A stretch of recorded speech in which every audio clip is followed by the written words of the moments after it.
Hi friends, ഇതെൻ്റെ പുതിയൊരു video ആണ്. ഇന്ന് മൊത്തം ദിവസം ഞാൻ എന്തൊക്കെ ഫുഡ് കഴിച്ചു എന്നാണ് കാണിക്കുന്നത്. രാവിലെ തന്നെ ബ്രെഡ് ടോസ്റ്റ് ചെയ്തതോ ഏത്തപ്പഴമായിരുന്നു കഴിച്ചത്. അതിൻ്റെ കൂടെ ഒരു ഗ്ലാസ് ചായയും കൂടെ കുടിച്ചു. പിന്നെ ഉച്ചയ്ക്ക് ഓഫീസിൽ ചെന്നതിന് ശേഷം ഒരു ചായയും കേക്കും കിട്ടിയായിരുന്നു. അങ്ങനെ അതും കഴിച്ചു. പിന്നെ ഉച്ചക്കത്തെ ഫുഡായിരുന്നു. ഉച്ചയ്ക്ക് ഞങ്ങൾക്ക് ഓഫീസിൽ നിന്ന് തന്നെയാണ് ഫുഡ് കിട്ടുന്നത്.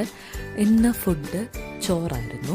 ചോറിൻ്റെ കൂടെ സാമ്പാർ, അച്ചാർ, പച്ചടി, പപ്പടം ഇത്രയൊക്കെ ആയിരുന്നു. പിന്നെ വീട്ടിൽ വന്നതിന് ശേഷം വീണ്ടും ഒരു ചായ കുടിച്ചു. അതിൻ്റെ കൂടെ തന്നെ ഒരു ബ്രെഡും കൂടെ കഴിച്ചായിരുന്നു. രാത്രിയിലും ചോറാണ് കഴിച്ചത്. പയർ കറി ഉണ്ടായിരുന്നു, പിന്നെ പയർ തോരനുണ്ടായിരുന്നു, പിന്നെ അച്ചാറും ഉണ്ടായിരുന്നു. അതും കൂട്ടി വൈകിട്ടത്തെ ചോറും കഴിച്ചു. ഇതൊക്കെയായിരുന്നു ഇന്നത്തെ ഫുഡ്. വീഡിയോ ഇഷ്ടമായെങ്കിൽ ചാനൽ